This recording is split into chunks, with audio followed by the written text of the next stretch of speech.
अस्सलाम वालेकुम guys, welcome back to my YouTube channel. आज हम बात करने जा रहे हैं ड्रामा सीरियल हम कहाँ के सच्चे की नेक्स्ट आने वाली एपिसोड में आप लोगों को कौन कौन सा इंटरेस्टिंग सीन देखने को मिलेगा और लेटेस्ट एपिसोड में आप लोगों को कितनी कमाल की और अहम बात देखने को मिली। जल्दी से हमारे चैनल को सब्सक्राइब कर दें और साथ में लगे बेल आइकन बटन को लाजमी प्रेस कर दें ताकि नई से नई आने वाली वीडियो की नोटिफिकेशन आप लोगों को मिल सके। आखिरकार शहजाद की जितनी भी फैमिली होती है, शहजाद की बीवी, सारा सामान जितना भी उस कमरे में पड़ा होता है महरीन के कमरे में, वो उठवा कर अब सालिया के घर भिजवा देती हैं। जैसे ही वहाँ पर सारा सामान आता है तो वो जो डायरी होती है वो भी उस सामान में मौजूद होती है और वो असवद के हाथ लगती है।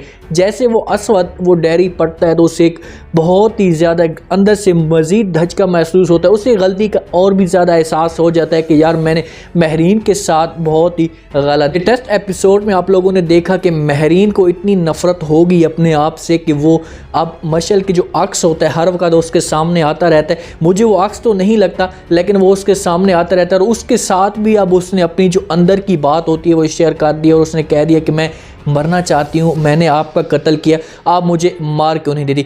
इतनी डर चुकी है, इतनी उसके अंदर से जो नफ़रत है वो मज़ीद बढ़ चुकी है असवद के लिए कि वो अब अपने दिल से कह चुकी है कि मैं खुद मरना चाहती हूँ। साले आती है, महरीन को राज़ी करने की कोशिश करती है, वो ये सोच कर आती है क्योंकि असवद को गलती का एहसास होता है। साले को पता चल चुका है कि भाई अब असवद इससे माफ़ी मांगना चाहता है। महरीन के पास आता है, महरीन को कहती है कि भाई आप जितना भी कोशिश करें एक दफ़ा उसके साथ बात करने की कोशिश करें, लेकिन महरीन वहाँ पर उसे जो जवाब देती है और उसे कहती है कि नहीं, मैं उसके साथ बात ही नहीं करना चाहती और ना ही उसकी मैं शक्ल देखना चाहती हूँ। मैंने बस ये फ़ैसला कर दिया कि मैं उससे तलाक लेना चाहती हूँ असवद से। महरीन के दिल में अब इतनी नफ़रत बढ़ चुकी है कि वो असवद का जो चेहरा है वो भी नहीं देखना चाहती। वो चाहती है कि मैं आकर इससे तलाक ले लूँ।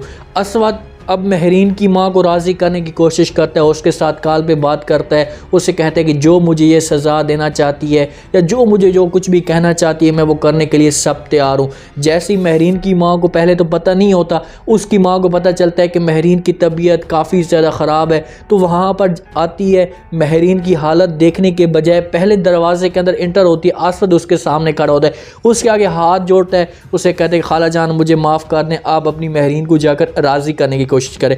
यहाँ पर पॉइंट जो होता है नोट करने वाला होता है। जैसे आती है अब महरीन की माँ उस कमरे में दाखिल होती है, महरीन की जो कमर होती है वो दूसरी तरफ पड़ी होती है, दूसरी तरफ वो अपनी साइड करके पड़ी होती है। महरीन की माँ पीछे उसको हाथ लगाती है, महरीन डर सी जाती है, उसके दिल में खौफ होता है कि ये फिर असवद आ गया, मेरे ऊपर आकर जुल्म शुरू कर देगा। उसकी माँ ये हालत देखकर उसे ये सब कुछ बर्दाश्त नहीं होता। उसकी जो कैफियत होती है महरीन की इस तरह होती है कि उससे माँ तो माँ होती है, कोई भी माँ होती है इतनी आपको पता है तकलीफ बेटी की या बेटे की नहीं देख सकती। महरीन उसे सब कुछ बता देती है, उसे कहती है कि माँ जी मैं इसके साथ रहना ही नहीं चाहती और मैं इससे तलाक लेना चाहती हूँ। महरीन की माँ को बड़ा गुस्सा आता है, बहर असवद के पास आती है और उसे कहती है कि मैं ऐसा सोच भी नहीं सकती थी या मैंने ऐसा दिमाग में भी नहीं रख सकती कि तुम इतनी गिरे हुए इंसान हो सकते हो, तुमने इतना कुछ किया, मेरी बेटी के साथ इतना जुल्म किया।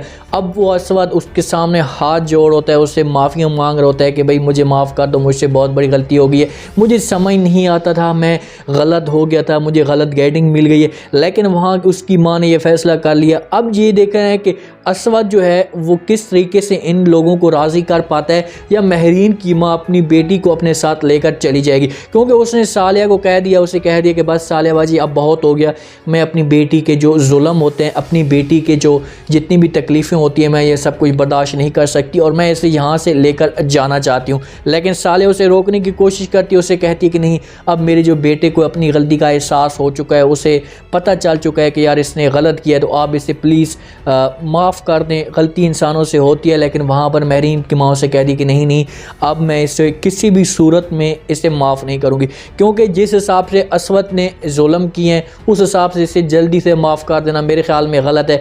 असवद को भी जो है वो जल्दबाजी में इनके सामने जलील हो, इनके पास जाए, इनसे माफ़ी मांगे, तब जाकर इसे माफ़ करे। असवद अपने घर चला आता है, है, बहुत ही ज़्यादा परेशान होता है। सालिया उसके पास आती है, असवद वो डायरी भी पढ़ता है, उसके सामने मज़ीद और सच्चाई महरीन की आना शुरू हो जाती है। जैसे उसकी माँ उसके पास आती है, उससे कहती है कि बेटा तुम्हारे पास अब भी वक्त है और तुम उसके पास जाओ, जाकर माफ़ी मांगने की कोशिश करो, उसके साथ जाकर बात करो कि भाई मुझसे गलती हो गई है, मुझे माफ़ कर दे। जो भी मिन्नत तरले होते हैं, अपनी जो होती हैं डिमांडें, अपने जो फूके होते हैं, वो तुम जाकर उसके मारो। लेकिन असवद जो जुल्म कर कर के उसने इतनी ज़्यादा उसके ऊपर जो है तकलीफ़ें या जुल्म के पहाड़ गिरे हैं कि वो उसका सामना भी नहीं करना चाहता। वो अपनी माँ को कहता है कि माँ जी चाहे जो कुछ भी हो जाए, मैं अब उसका सामना कर भी नहीं सकता, मुझे एक अंदर से शर्मिंदगी होती है और मैं उसके पास कैसे जाऊँ।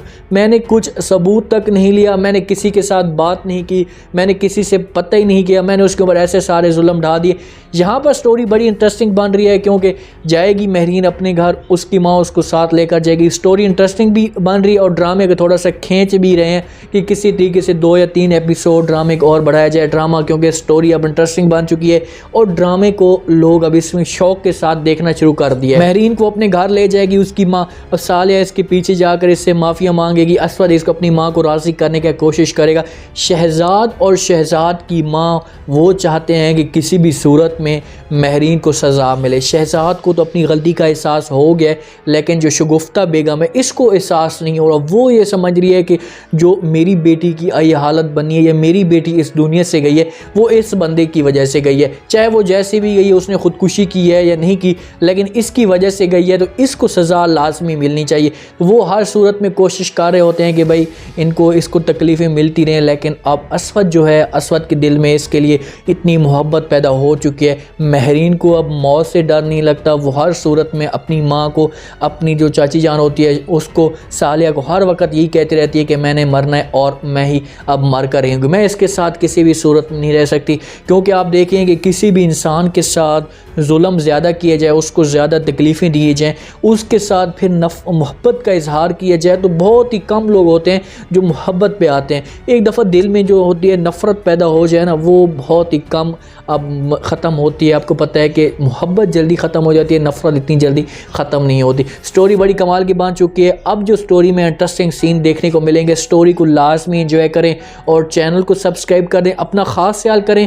और आपने कमेंट सेक्शन में अपनी लाजमी बताना है कि जहाँ पर महरीन को असवद को माफ़ कर देना चाहिए या थोड़ी बहुत और भी उसे सज़ा दे, ताकि इसे थोड़ा सा उस ज़िल्लत का सामना करना पड़े, इसे तकलीफ़ हो और उसको पता चले कि एक अच्छा इंसान जब इस यहाँ से जाता है तो उसे कितनी तकलीफ़ होती है। कमेंट सेक्शन में अपनी लाजमी दें, चैनल को लाइक सब्सक्राइब लाजमी कर दें, अपना ख़ास ख्याल करें, दुआ में याद रखें।